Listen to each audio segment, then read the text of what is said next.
Last year, I went to a Russel Brunson conference in London, and honestly, life-changing experience. Spoke to so many people, high net worth individuals, and it's funny, I spoke to Russell himself twice. And he taught me something exceptional that I'm going to share with you today about the art of subconscious selling. And this, I've genuinely never come across this type of stuff in any of your sales courses, books, etc. And I genuinely think he should make an actual book about this because this was an exceptional thing, exceptional concept. And if you learn this, understand what I'm about to tell you in this maybe 10, 15, 20-minute video, your sales is going to go to the next level. When we're going over subconscious selling, we need to actually first understand the mind. That's exactly why I have this diagram on this board. We have the mind, the brain, whatever you want to call it. And we have this because we need to understand humans on a psychological level. People think sales is just a logical thing. They think, oh yeah, it's a good deal, that's why I'm gonna buy it. Oh, the car's a bit discounted, that's why I'm gonna buy it. This guy's good doing an offer, that's why I'm gonna buy it. And offers and all this stuff, it's good, it's great. But you need to understand this one key thing. People buy via emotion and justify with logic. So while it seems that we buy with the conscious mind, with the logic, with the logicalities of things, we actually buy with the subconscious mind. I'm going to go into it in a second. We have the mind, and we have three key parts of the mind that if you understand how they actually work, you will be able to sell anyone. We have the conscious mind. And with the conscious mind, I want you to see it as two monkeys. If you've read the Chimp Paradox, you know what I mean. I can't really draw some monkeys, but I'm just going to draw some human beings. Monkeys, we have two monkeys. And these two monkeys, we have the emotional monkey and the logical monkey. Let's say you're someone trying to get in shape and you're walking past KFC and your emotional monkey, oh, I want KFC, KFC looks good, man. The chicken looks amazing today, let's get some KFC. And the logical monkey is, bro, you're trying to get in shape. Like, you don't need the KFC, leave the KFC for now, stop. This is what they do in your mind. It's like the devil and the angel on one shoulder, okay? And they argue between each other and you come to a decision, okay, we're gonna do this, and then you go with it, okay? So we have the conscious mind. And of course, we use the conscious mind when we're actively thinking, I want to do this, I want to try and do this, I want to set this goal. But the issue is, while we have these two monkeys are actually sitting on an elephant. But what is this elephant? This elephant is the subconscious mind.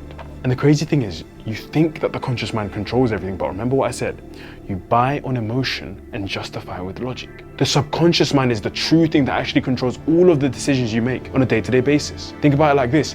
When you brush your teeth, do you think about how you need to get into the crevice of each gap? And no, you just do it because it's hypnotic rhythm, right?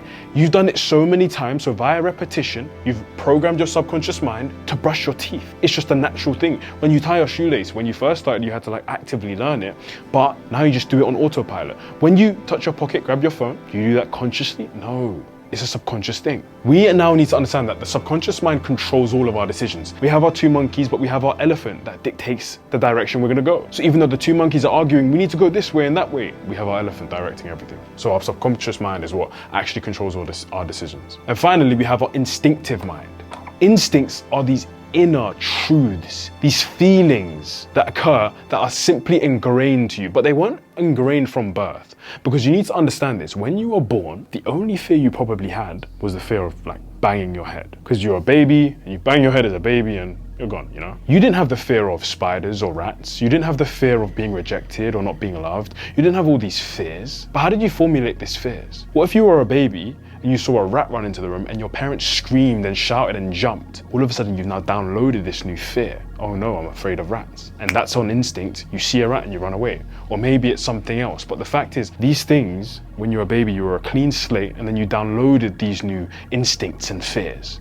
And so with our instinctive mind, it's the lizard within the elephant that to an extent controls those fight or flight feelings. If via your instincts you are the type of person who's going to fight every adversity, when trouble comes you don't run away, you fight. But if via your instincts you're a fearful individual, you're going to run. We understand the three key parts of our brain. We understand everything happens via hypnotic rhythm, which is just, as I spoke about, brushing your teeth, your shoelaces, it ties in with the subconscious mind. But now we need to understand this key thing, and if you understand this thing I'm about to tell you, it'll change the way you sell forever. You cannot sell anybody if their subconscious mind disagrees with you. And so the question is, number one, how can we reprogram their subconscious mind? But number two, how did their subconscious mind get here in the first place? And so think about this logically. If you don't have anything, it's because you have a limiting belief around this thing. You need to understand how powerful the mind is, and that if you don't have something, you must have a limiting belief around it. Let's say hypothetically, we're talking about getting in shape again, because it's a very simple analogy to use. If I'm not in shape, right? If I was hypothetically not in shape, it means I must have a limiting belief about either getting in shape or about being in shape.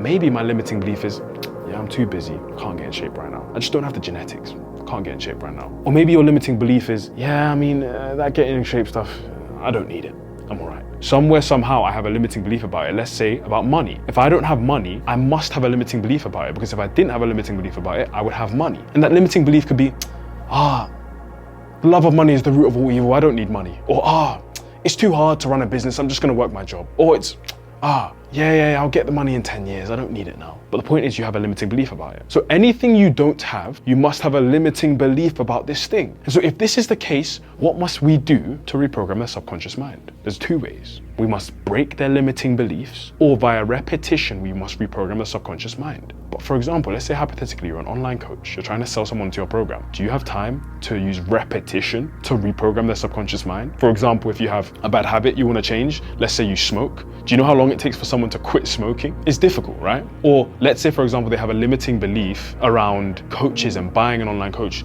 How on earth, via repetition, can you get them to change that limiting belief? It's very difficult. So we now need to go into the fact of we need to break the limiting belief, and here's exactly how you're going to do so. You need to understand that while our conscious mind, our monkeys, they communicate in emotions and logicalities, we have our instincts, which actually feed in from the subconscious mind and like are truly ingrained in us. Our subconscious mind speaks in stories. And you guys would have noticed this.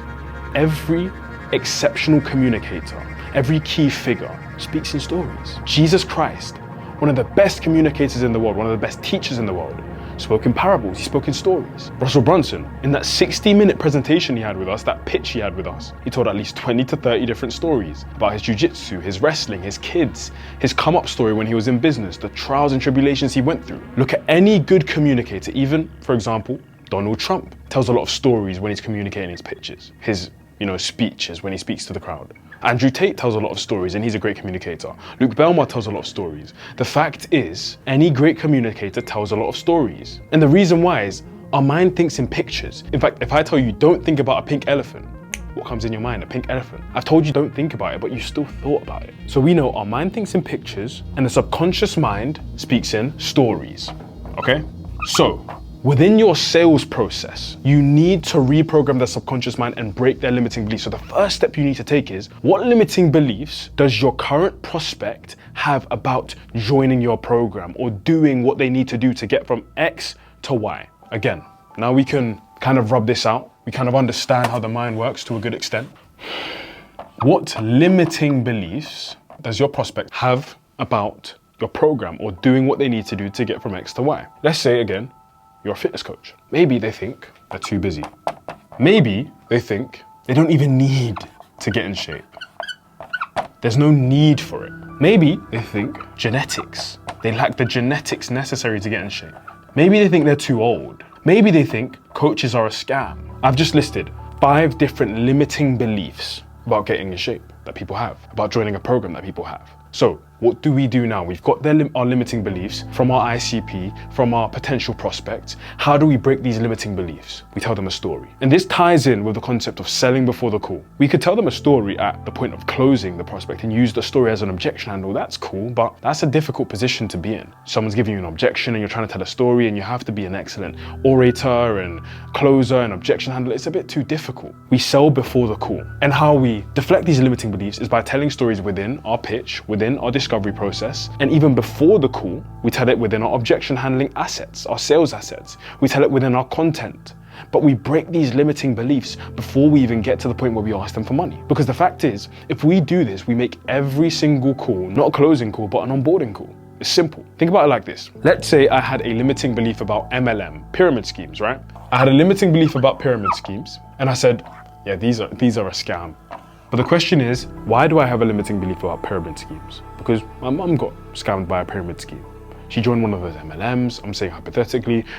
She joined one of those MLMs. She thought, I'm gonna make a lot of money from it, and she made no money. She got scammed. She paid them, let's say 1,000, and she got scammed, okay? I have a story as to why I have a limiting belief. LB, limiting belief, right? So I have this story, but imagine you were someone who wanted to break this limiting belief. Imagine now my friend Bob, right? My friend Bob calls me and say, Isaac, come out of your house. And I said, okay, perfect. I came out of my house and he pulls up in a red Lamborghini and says, bro, I made $1 million with an MLM, this company called MLM Prep, like hypothetically. And bro, I made all this money just because of them. Trust me, it's not a scam. You gotta join the program. What just occurred? A story essentially happened to me. Bob pulled up, he came in the red Lamborghini, and he just told me, it's not a scam, I just made this money, and he's come in person. What happens to my limiting beliefs?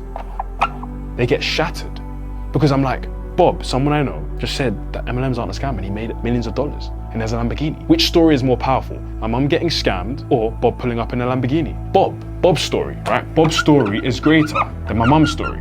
We've now broken my limiting belief, and then I probably buy into getting into an MLM. So now if we go back to the fitness coaching example, how can we display these types of stories? Because the issue is, we can't pull up to every client's house and say, look, I was really busy. I didn't believe in fitness coaching. I thought fitness coaches were a scam. I thought that, I didn't have the right genetics. I had all these limiting beliefs and now I'm in shape. We can't go to their house and do that, can we? But what we can do is tell them stories. And we can tell them stories in a variety of ways. As I said, we have sales assets.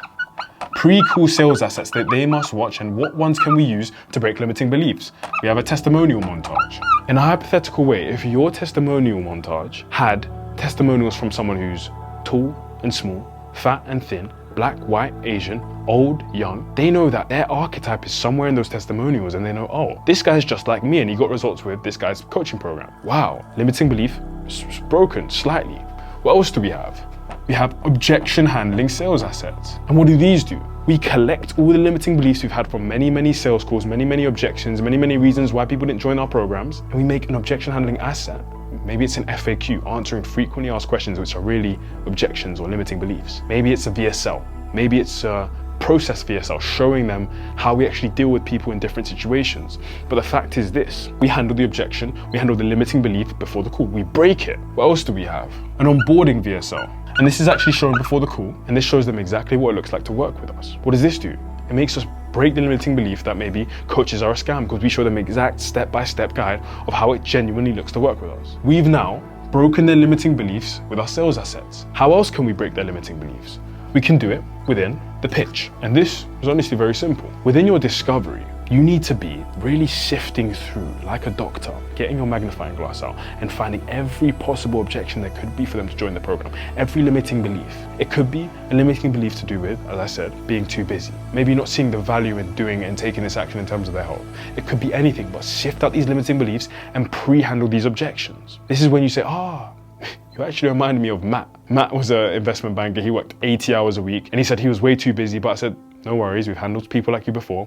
He joined the program. We gave him specific workouts that were extremely short but extremely intense, which allowed him to get in shape while being extremely busy. He only worked 1.5 hours per week in the gym, but now Matt went from this to this. Boom. We've now taken their objection, we've sifted it out through the discovery, we've taken this limiting belief and we've debunked it with a testimonial. We've debunked it with a story of our own. We've told a story about Matt getting in shape. We can, by the way, if we don't have any testimonies, we tell your own story. Say, I was just like you. I was working XYZ job. I was doing XYZ thing. I had the limiting belief about genetics. I had the limiting belief that a coach wouldn't help me. And I invested in someone who would take care of my health and be an expert for me. And now I'm here. Look at me.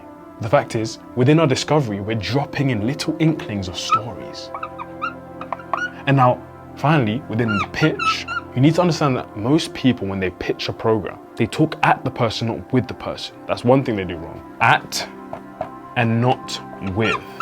It's still a conversation. Regardless of you pitching, it's still somewhat of a conversation. You need to get their affirmation, their agreement that, oh yeah, does this make sense for you? Is there anything that wouldn't work for you? Which one out of these 4 components of the program would actually make sense for you? Would actually be the most impactful for you, right? But number 2, we need to make sure we're not pitching on the benefits and not the features. Let's think of a hypothetical situation. Let's say you had my phone, right? And I said to someone, oh bro, I'm an Apple employee and I've got this phone for you. It's got 18 hours of battery life. And I'm a normal consumer. I'm like, yeah, that's cool. 18 hours, nice. I don't know what 18 hours of battery life means. How does that even help me? Like, what does that do? But what if you told the person and you said to them, look, Bob, I mean, like, how do you usually, get back from work? Do you like walk, train, bus? Oh yeah, like I take the train and then I have like a 20-minute walk home. Ah, cool. And do you listen to like music on that walk home? I know you said you kind of work late. Yeah, I mean, by that time in the day, usually my phone's kind of dead, Battery life's not the best. I don't really listen to music. I can't listen to music. I'm just in silence walking in the cold.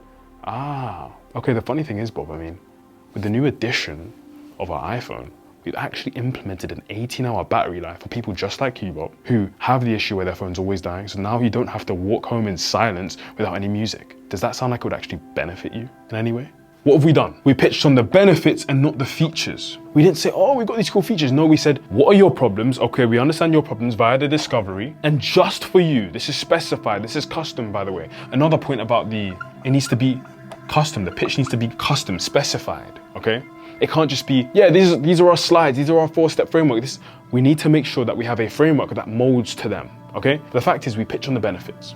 Okay, how does it benefit them? Why did we even implement this into our program? And how does it benefit them? And with this, we break those limiting beliefs and we tell stories within our pitch. This is the simple art of subconscious selling. And I really want you to take this type of stuff in because people often with sales go, it's a script. What script do you use? Oh, that question's really good. But oftentimes you can give a sick script, an amazing script, to a rubbish salesperson and they won't be able to convert, they won't be able to use it. Of course, tonality comes into this as well, but I'm gonna make a video about tonality. But the fact is this, you need to understand that you cannot sell to someone if they don't subconsciously agree with you. If their subconscious mind disagrees with you, you cannot sell to them. And it all comes down to the limiting beliefs they have about your product, your service, or just getting from X to Y in the first place. I hope you found this valuable. I hope you found this useful. And if you want more help like this, like if you want actual source, more guidance, you can of course go to my YouTube, but if you go in the description below and join my free school community, it is literally free, unique insights, free source for online coaches, fitness and health coaches that you can acquire. It's an absolute no-brainer. But if you're someone who says, wow, this is great, maybe you've watched a couple of my other videos, listened to my podcast, etc., and you're like, damn, like I want to just expedite this process and get to the results as quickly as possible, book in a call below. So I genuinely hope you enjoyed that video. I want you to have the best day possible. Smash the day, enjoy everything, keep working hard. Jesus Christ loves you. Remember, God made, God paid. Have a great day.